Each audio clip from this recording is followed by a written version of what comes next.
Good morning, Pleasant Valley, and good morning to all the guests that have joined us. My name is Stuart and I'm one of the ministers on staff here at the Pleasant Valley Church, and we just want to welcome you. This is our second edition of what we're calling the Pleasant Valley mini-series, The Second Cup, and it's just a short devotional that we'll do on Tuesdays and Thursdays at 9 o'clock. So thank you for joining us.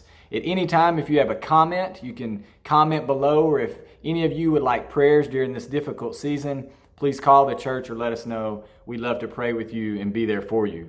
You know, this is crazy times that we're living in. One of our PV members, Miss Joyce Wilson, recently shared something on Facebook of all the things going on, you know, with schools being canceled right now, with no playgrounds or parks. All of those are off limits. Every day the president or the governor are addressing the nation. You know, I drove down the street the other day and got gas for $1.50 a gallon. I mean, all sports have been suspended. A lot of people don't even know where to get their haircut, which don't make any comments below about that. But due to this crazy season that we're all living in, it's caused a lot of us a loss of structure. Our routines have changed. Many of us fear the unknown. We have a lack of control, and that causes worry. That causes anxiety. But there are a lot of positive things going on. If we'll just stop and look around and listen, a lot of great things are happening around us. God is still at work. And the question that I've been given this morning for our short devotional is, what is God teaching me now? What is God teaching you now? And that's where I want to begin. You know, I'm a guy that loves music. I love all kinds of music. I love bands like Journey, the Jackson 5, the Temptations. I love Garth Brooks, Jason Aldean, Chris Tomlin, Toby Mac. And of course, I love bands like Def Leppard and Whitesnake. And a lot of you right now are thinking, Whitesnake. But if you lived in the 80s, you know what I'm talking about. But one reason I love music is because it drowns out the silence. I'm that guy that will wake up and when I start working or get my chores done, I turn a TV on or I turn some music on to drown out the silence. I'm that guy that doesn't matter what the temperature is outside. It doesn't matter if it's 20 degrees. I've got 2 fans going all the time. When I go and get to go on vacation or speak somewhere, I'm that guy that takes the fan to the hotel room just in case the air conditioner isn't loud enough. Silence creeps me out. But during the crazy times we're currently in, due to the virus, I haven't been able to avoid that silence. There's only so much TV that you can watch. There's only so much music that you can listen to. And to be honest with you, it's been a blessing. Because before this virus hit, man, all of our lives were go, go, go. I mean, we had kids' games to go to. We had to-do lists that we had to take care of. We had house chores, deadlines to meet. It was nonstop. And whether we realized it or not, we could categorize all of those things into noise too. Having a time that has made me and you slow down has reminded me of a story in 1 Kings chapter 19. And kind of the backstory with this, kind of getting you there, is we read about a prophet by the name of Elijah. And during this time, under the rule of Ahab and his wife Jezebel, idolatry in Israel has reached an all-time high. And their attempt to completely get rid of the worship of Yahweh, they are killing a large number of prophets.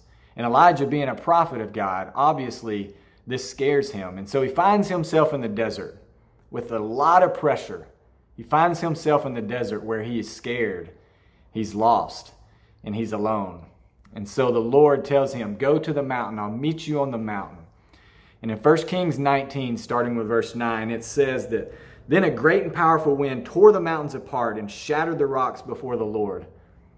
But the Lord was not in the wind.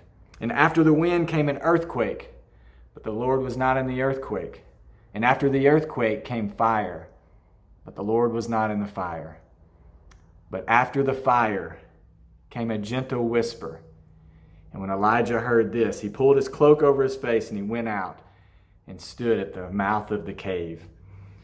You know, a gentle whisper in the Hebrew is translated as a sound of sheer silence.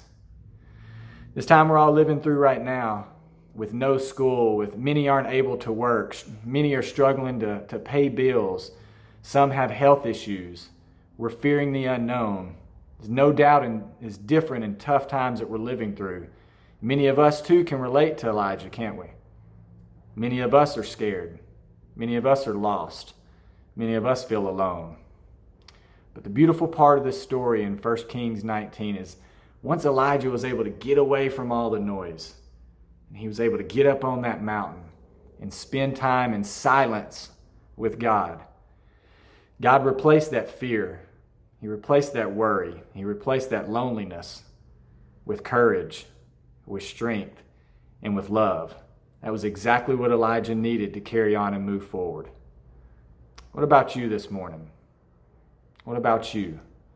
I challenge you today, if you haven't already, challenge you today or sometime this week, sit still and listen. Listen to the birds in the air. Listen to the wind blowing. Listen to your kids laughing. I challenge you at some point today or sometime this week to sit still in silence with God. And through that silence, may God remind you that He loves you, that He's near, and that He's always bigger than any virus that's going on or any challenge that you're currently facing.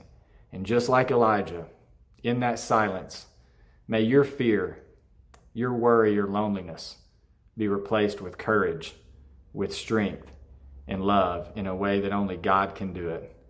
And may you be able to move forward with confidence.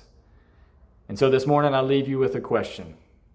What blessings or promises have you been reminded of while sitting still in silence with our Father in heaven? We love you, PV, and we'll see you soon.